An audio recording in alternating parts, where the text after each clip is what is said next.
वहाँ पर बहुत बड़ा नाम भी है। सुनील साहब, थैंक यू सो मच हमें ज्वाइन करने के लिए। आई होप आप ठीक ठाक होंगे। सबसे पहले तो थोड़ा सा ज़रा एक्सप्लेन करेंगे जो IMF की शर्त है, how it is going to impact our economy, specially auto industry. जी बहुत शुक्रिया बुलाने का और वालेकुम अस्सलाम। मेरे ख्याल से हमारे यहाँ पे जो गाड़ियों का जो है ना टॉपिक ऐसा है कि जब बजट आ रहा होता है तो लोग रोटी और खाने पीने से ज्यादा गाड़ियों में इंटरेस्टेड होते हैं।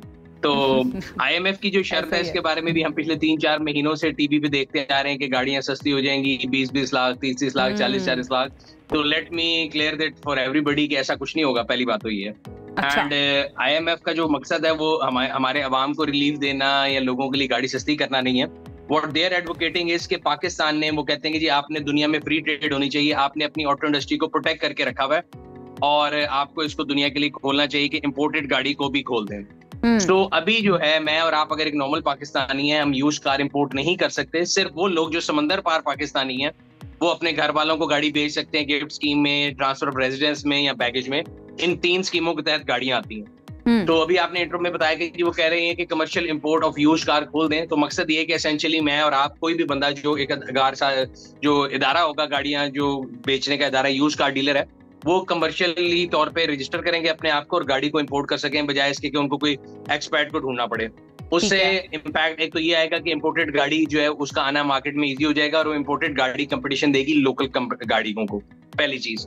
दूसरी चीज ये है कि उन्होंने कहा जो आपने रेगुलेटरी ड्यूटी लगाई हुई है उसको कम करें। तो गवर्नमेंट ने कहा था जी हम 5 साल में उसको कम करेंगे, जो है ना मरहलावार बतदरीज जिसको कहते हैं, उन्होंने कहा था हम कम करेंगे। अब वो कितना कम करेंगे, कैसे कम करेंगे, ये तो बजट में ही पता लगेगा।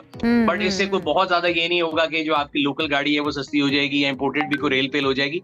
ये इम्पैक्ट बहुत एक तो देर से आएगा, फिर पता लगेगा कि टैक्स क्या लगेगा। अगर आज अपना बिजली का बिल देखें तो उसमें बिजली का 1 यूनिट शुरू होता है 25 रुपए से, फिर उसमें नीलम जेलम, फिर अदर टैक्सेस, फिर फर्दर टैक्सेस, फिर पता नहीं कौन कौन से टैक्स लगते हैं। सिमिलरली अगर वो RD को हटा के किसी और नाम से टैक्स लगा दें तो वो भी उनको कोई नहीं रोक सकता। तो it's very early stage to say कि जी 20-20 लाख गाड़ियां सस्ती हो जाएंगी। बिकॉज अगर 20-20 लाख गाड़ियां सस्ती हो जाएंगी तो जो लोकल गाड़ियां बन रही हैं उनमें 52% ज्यादा जो प्राइस है वो गवर्नमेंट के पास जाती है। ठीक है, government is a share holder for all the आपने अच्छा किया लोकल इंडस्ट्री को तबाह नहीं करना सकता। जी, लोकल इंडस्ट्री की आपने खुद बात कर ली। थोड़ा सा इसी पहलू को थोड़ा मजीद खोल लेते हैं कि क्या लोकल इंडस्ट्री बहुत ज्यादा इफेक्ट होगी अगर ये फैसला किया जाता है इंपोर्टेड गाड़ियों के ऊपर से पाबंदी हटाने का, उनकी इंपोर्ट से पाबंदी हटाने का? क्या वाकई में बहुत ज्यादा इसके ऊपर इम्पैक्ट आएगा? अगर लेटर एंड स्पिरिट उस पर अमल किया जाए, RD खत्म की जाए और commercial import of used car खोल दी जाए तो obviously it will be a competition to the new cars. अभी भी पाकिस्तान में अगर आप देखें तो न्यू कार्स की सेल्स को अगर आप देखें, नंबर 1 के ऊपर अगर गाड़ियों की सेल देखें सालाना तो सुजुकी की सेल आती है, नंबर 2 पे कंबाइंड इंपोर्टेड कार सेल आती है, नंबर 3 पे चौथा पांचवा प्लेयर आता है। तो यस, इट्स अ कंपटीशन। और अगर असल में वो जो है ड्यूटी कम करते हैं और ये शर्त भी खत्म कर देते हैं सालों वाली और कमर्शियल खोल देते हैं तो फर्क पड़ेगा। और as on the other side local industry का कहना ये है कि अगर आप ये सारा कुछ खोल देंगे तो फिर हमारी जो इंडस्ट्री है वो गाड़ी किसको बेचेगी? बिकॉज इंपोर्टेड कार जो आती है उसमें तो कोई क्वालिटी की स्टैंडर्ड का नहीं पता, वो एक्सीडेंटेड है नहीं पता, वो कितनी माइलेज चली नहीं पता। तो बड़े इफ्स एंड बट्स हैं। That's what I am saying कि आई डोंट थिंक कि बहुत ज्यादा दूध की नदियां बह जाएंगी और मैं लोगों को गलत उम्मीद नहीं देना चाहता।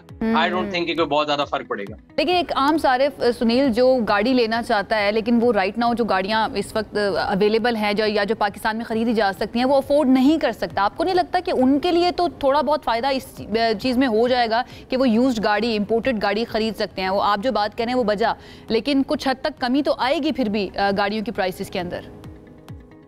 नहीं, मैं आपको बता दूं, अगेन पॉइंट ये कि मैं डेटा ड्रिवन आदमी हूं, मैं डेटा को देख के आपसे बात कर रहा हूं। अगर आप पिछले साल की इंपोर्टेड गाड़ियों का डेटा देख लें, आप देखें जो इंपोर्ट हो रही है गाड़ी वो कौन से बैंड में है। जो नीचे वाली गाड़ी है सीसी 1000 सीसी तक, वो कम्पीट ही नहीं कर सकते लोकल इंडस्ट्री से। सुजुकी ने इतनी लोकलाइजेशन की हुई है। फॉर एग्जाम्पल, अगर आज आप एक 5 साल जो 3 साल पुरानी सुजुकी ऑल्टो मंगाते हैं और लोकल 0 मीटर ऑल्टो सस्ती है 3 साल पुरानी से भी, तो आती कौन सी गाड़ी है? लैंड क्रूजर, महंगी गाड़ियां, उसकी प्राइस पे फर्क पड़ भी जाएगा। तो आज एक गाड़ी 7 करोड़ की है, वो 6 करोड़ 50 लाख की भी हो जाएगी, मुझे से कोई फर्क नहीं पड़ेगा। और यही मैं आपको क्लियरली बता रहा हूँ कि बजट के बाद भी इंपोर्टेड गाड़ी अगर सस्ती भी होगी जी there is some technical issue जिसकी वजह से आवाज नहीं आ रही है। वो आप सुन पा रहे हैं सुनील? अब जी मुझे आवाज आ रही है, मैं दोबारा रिपीट कर देता हूँ। आप कंप्लीट ये कह रहा हूँ कि जो ये टैक्स ड्यूटी टैक्स और ड्यूटी कम होगी। ये अपर बैंड की गाड़ियां, अगर आप पिछले साल का इंपोर्ट डेटा देखें तो जो लैंड क्रूजर और ये प्राडो जो 6-6 करोड़ रुपए की गाड़ियां हैं, उस पर 40-50 लाख कम होने से मुझे, आपको, आवाम को कोई फर्क नहीं पड़ेगा। जो लोअर बैंड की गाड़ियां हैं वो इंपोर्ट करके फीजिबल ही नहीं है। आज अगर आप 3 साल पुरानी 660 सीसी ऑल्टो मंगाते हैं या सुजुकी से 0 मीटर लेते हैं, 0 मीटर गाड़ी सस्ती है, तो लोअर बैंड को कोई इफेक्ट नहीं होगा। ऊपर वाली गाड़ी अगर सस्ती भी होती है उससे आवाम को कोई फर्क नहीं पड़ेगा। ठीक है। अच्छा सुनील, आपको लगता है कोई ऐसी एक बैलेंस्ड पॉलिसी बनाई जा सकती है जिसमें जो इंटरेस्ट हैं लोकल मैन्युफैक्चरर्स के, उनको भी प्रोटेक्ट किया जा सके, और उसके साथ साथ ये जो इंपोर्टेड गाड़ियां हैं उसका भी किसी न किसी हद तक रास्ता बनाया जा सके कि वो भी आती रहें, एंड देन लोकल मैन्युफैक्चरर्स जो हैं उनको भी नुकसान ना हो? आपको लगता है कि ऐसी कोई पॉलिसी बनाई जा सकती है या फिर पाइपलाइन में हो? देखिए, इसमें कोई बड़ी पॉलिसी मेकिंग की कोई जरूरत नहीं है। एनीबडी 3 ईयर ओल्ड चाइल्ड जो है वो भी जाके देख सकता है कि अगर आप गाड़ी की प्राइसेस देखें तो उसमें 50% से ज्यादा टैक्सेस हैं। आज आप 0 मीटर गाड़ी लेती हैं, अगर गवर्नमेंट को आवाम को रिलीफ देना है, गवर्नमेंट अपने टैक्स कम करके आपके लिए गाड़ी सस्ती कर देती है, उसके लिए कोई बड़ा फीसा गौरस नहीं लगाने की जरूरत। लेकिन बात यह है कि बिल हो या ना हो, अगर आप एट द सेम टाइम अपना वो प्राइसेस कम करेंगे तो गवर्नमेंट का रेवेन्यू भी तो कम होगा। वो शॉर्टफॉल कहाँ से पूरी करेंगे? IMF ने रेवेन्यू टारगेट भी दिए हैं, क्योंकि हमने उनको जो पैसे वापस लिए थे वापस भी करने होते हैं। ठीक है। अच्छा, और ऑटो पार्ट्स इंडस्ट्री जो है उसके ऊपर भी आपको लगता है फर्क पड़ेगा, क्योंकि ये एक बिल्कुल ही अलग मार्केट हो जाती है गाड़ियों से रिलेटेड, उसके ऊपर कितना फर्क पड़ेगा इस फैसले? आपकी आवाज कट गई, कौन सी गाड़ी पे आप कह रही हैं? जी, मैं बात कर रही हूँ कि ऑटो पार्ट्स इंडस्ट्री जो है उसके ऊपर कितना ज्यादा इम्पैक्ट आएगा इस नई शराइत का, अगर ये कानून साजी हो जाती है IMF जो कह रहा है? अगर कानून साजी होती है, लेटर एंड स्पिरिट में होती है, तो यस, लोअर इंडस्ट्री के अंदर जो महंगी गाड़ियां हैं, जो कि करोड़ प्लस वाली गाड़ी है या 2 करोड़ रुपए वाली गाड़ी है, जो कि बड़ी लिमिटेड है, उनको कंपटीशन आएगा।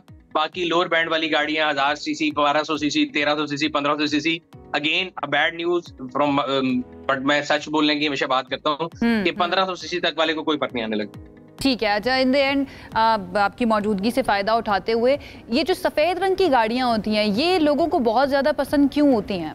ये ज़रा एक सवाल आया था तो मैंने सोचा आपसे पूछ लूँ कि क्या इसकी रीसेल के अंदर भी फ़र्क होता है, या अगर हम बात करें कि गर्मी बहुत ज़्यादा हो तो उसके अंदर भी बहुत फ़र्क होता है? रीज़न क्या होती है बहुत ज़्यादा ये क्यों सेल होती हैं? ये रीजन वाइज डिपेंड करता है। सो अगर आप जितने भी गर्म ममालिक हैं, GCC कंट्रीज हैं, दुबई है, पाकिस्तान है, इधर देखेंगे तो आपको व्हाइट गाड़ी बहुत ज्यादा मिलेगी एज अपोज टू दिस। जो ठंडे इलाके हैं, आप कनाडा, अमेरिका, लंदन में अब जाके ट्रेंड आ गया, वरना वहां पे सिल्वर ब्लैक ज्यादा चलते हैं। So I think it's with the weather. आज अगर जैसे लाहौर में गर्मी है तो मैंने ऐसा कपड़े पहनने की कोशिश की कि जो आंखों को बहुत ज्यादा आपको चुभे ना। सिमिलरली कार की चॉइस भी आपके कलर जो है वो उससे डिपेंड करते हैं। एंड पाकिस्तान में रीसेल के लिए ब्लैक एंड व्हाइट 2 कलर जो बिकते हैं, बाकी सारे जो उनकी रीसेल स्लो होती है। रीसेल स्लो होती है। ठीक है, बहुत शुक्रिया सुनील मंच साहब हमारे साथ